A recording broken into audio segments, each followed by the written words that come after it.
Hey guys, it's Sasha. The UK economy has contracted for the second month in a row in May, which may well mean that right now we are already at the start of a recession. We're just waiting for data to confirm this fact. In April, the UK GDP contracted by 0.3%. This was the first month after Rachel Reeves's new tax increases began hitting businesses. And in this new data for May, the UK economy contracted by another 0.1%.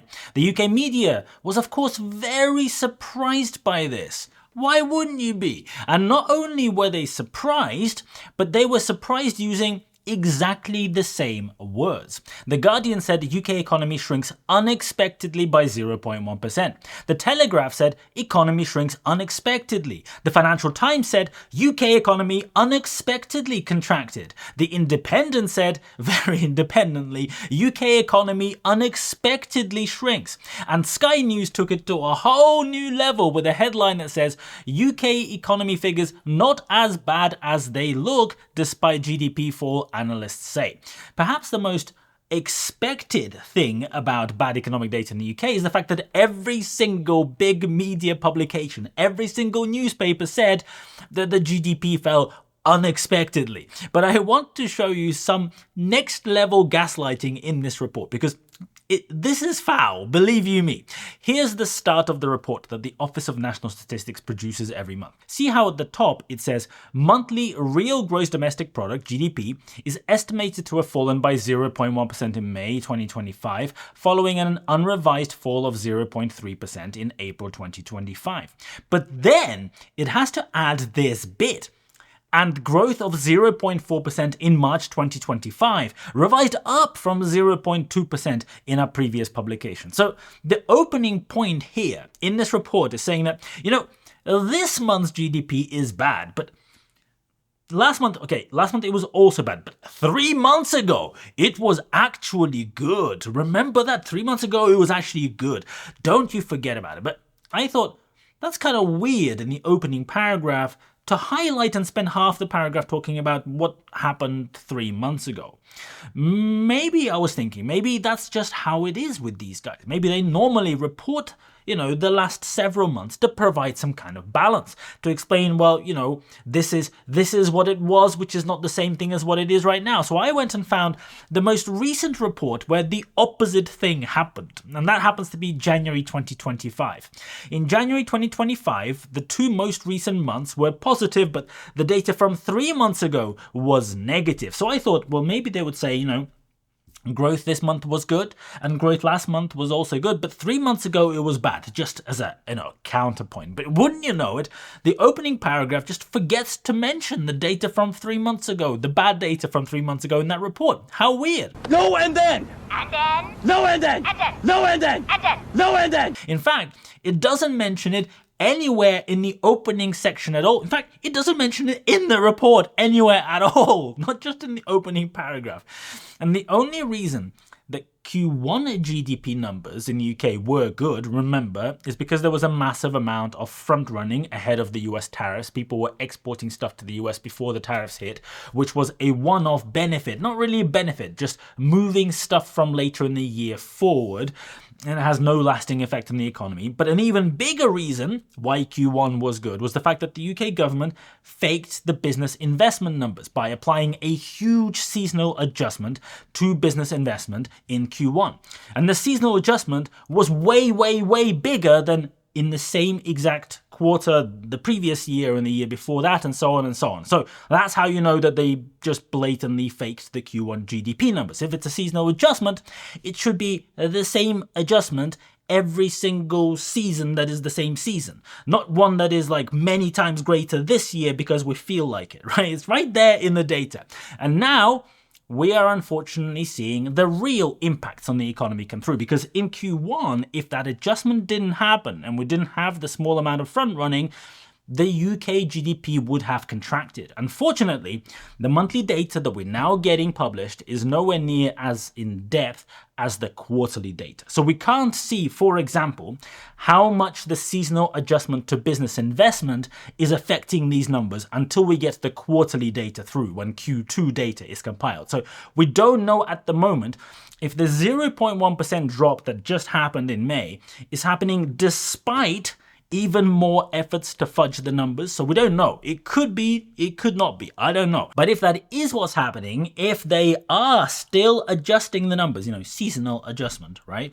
That would mean that the real drop in GDP is actually a lot worse than the 0.1% that we're seeing. We will soon enough know exactly what's happening unless the Office of National Statistics, I don't know, magically stops publishing that data for some made-up reason. We've seen that happen before. It's not something that can't happen. I would not be surprised, but here is the detailed data by sector that was published for May. And at the top, there are a lot of columns, but it's way easier to look at all of this data once you know what it is that you're looking for, because the things that start with a letter, like A, agriculture, are the big overall categories. They're the ones that sum up all the other ones, and so you first look for those, then you look for the ones with the 2 letters, which are like the subcategories. The numbers are sort of the small subcomponents of those.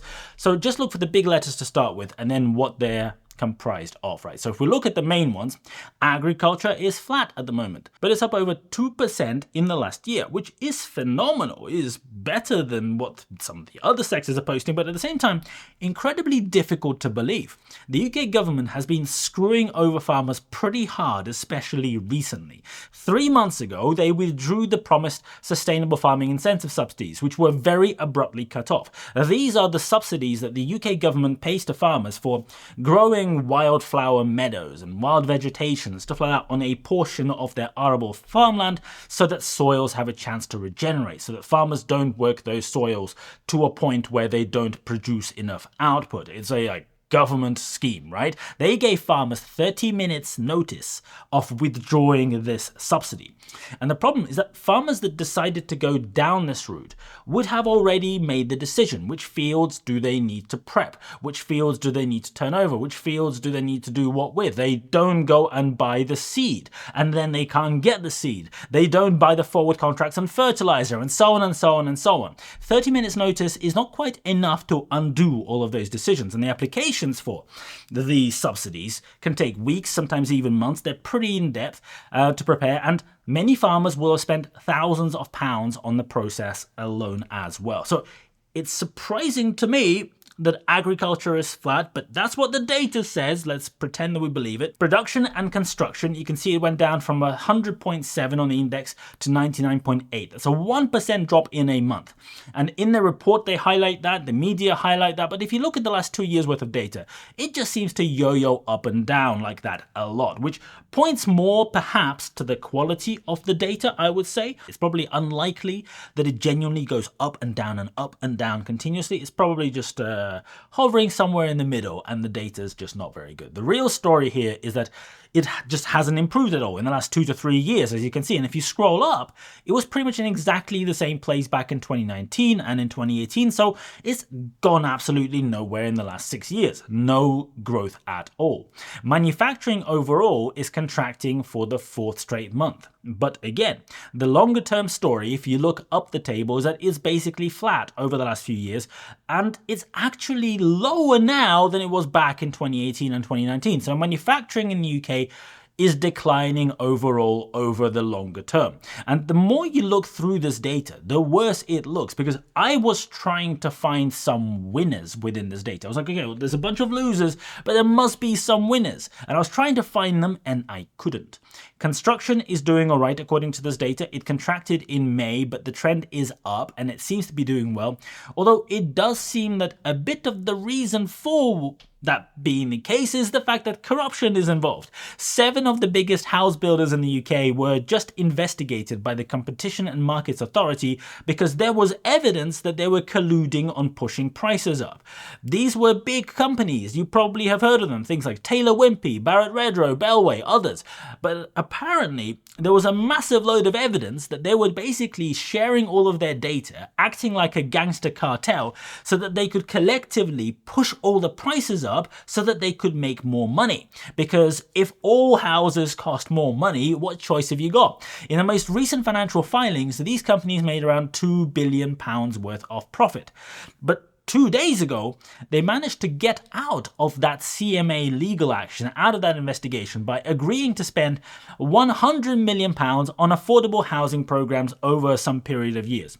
So the racketeers managed to pay just a tiny fraction of their annual profits, just 5% of what they make per year, so that the UK government can turn a blind eye, so that the regulator can forget the fact that the reason these companies made those massive profits is because they acted like some kind of a drug cartel fixing prices on new houses in the UK. But anyway, let's forget that. Going back to GDP data, the only meaningful upward movement... Go away, fly. The only meaningful upward movement that I can see is in segment J, information and communication. This one is up 2% in May, and it's up almost 7% on a year ago. That's a very, very big upward movement. Pretty substantial. And when you break it down, it's 2 out of 3 components that are contributing. So it's JA, publishing, audiovisual and broadcasting activities, and JC, IT and other information service activities. So this is things like producing videos, running informational websites. Thank you very much to the Office of National Statistics for finally showing some appreciation for random guys on YouTube, doing our best to drive the UK economy forward. Thank you very much. I look forward to receiving my prize in the mail. But here is the serious truth. Pretty much every sector, except for these, out there is now beginning to struggle.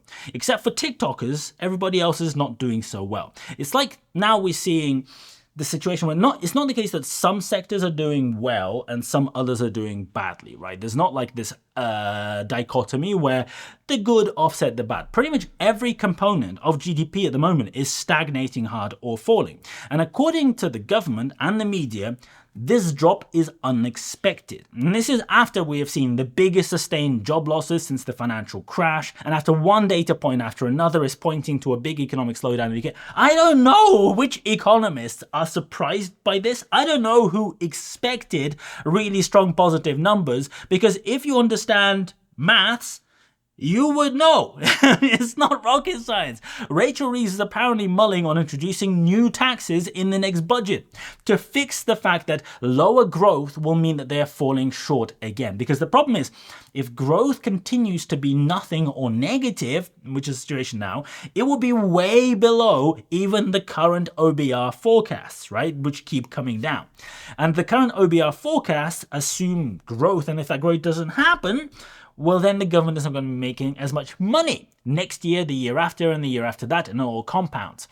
So they're apparently thinking of increasing the core taxes again, and they're thinking of introducing a new wealth tax, like 2% on assets for people with a wealth over whatever. And there is a lot of reasons. There are a lot of reasons why a wealth tax is stupid, mathematically, logically, in terms of science, in terms of the numbers behind it. I will, I think, make a separate video on this to explain it in detail. It deserves a separate video because it looks like this is the way that the government wants to go now. It looks like the media attack in the last 2 years of, you probably saw those videos, advocating for a wealth tax, were very well orchestrated leading up to this. But it is going to be a disaster, of course. Raising taxes even further when the economy is basically collapsing on its knees is exactly the opposite of what the UK government needs to be doing to try and stimulate the economy. You don't stimulate the economy by suffocating it. That's not how it works. They just raised business taxes a lot. And look what's happened in the first 2 months since those taxes have gone up. They have destroyed all growth in the economy. It is bleak out there. If you are a small business owner, you can tell me in the comment what you think and how it feels. Over 100,000 jobs were lost in just 1 month in that recent data. And now they want to solve this issue by increasing the taxes a bit more. It is incredibly sad, like really, genuinely, hand on heart sad, that people this incompetent and frankly this stupid are in a position of power making financial decisions that affect the livelihoods of millions of people. I can imagine Rachel Reeves doing a barbecue in her garden. And she read online that you should spray a bit of oil on your grate and on the food, to help it cook better, make sure it cooks more well-rounded, and so it doesn't stick as much. So she takes an entire 2-liter bottle of oil and she pours it like this all over the frickin' barbecue, right? Until it's empty. The oil temporarily causes a giant fire, which burns down her house in the process, completely eviscerates all of the meat on the barbecue into inedible charcoal. But then, after at first igniting the fire and causing this whole mayhem, the oil actually suffocates the coals from getting oxygen, so the heat in the barbecue begins to drop, right? So Rachel Reeves looks at the situation and comes up with a solution. She goes and buys an even bigger industrial-sized 10-liter giant bottle of oil. You've seen those, right? She says she's planning to pour that onto the barbecue next time around because last time she probably didn't pour enough. That is the logic of these tax increases. Makes absolutely perfect sense, right? Make sure you stay tuned for the jobs data coming up in a few days. That'll be interesting. Hit the subscribe button if you haven't done so already so that you don't miss out, and thank you for watching. I'll see you later.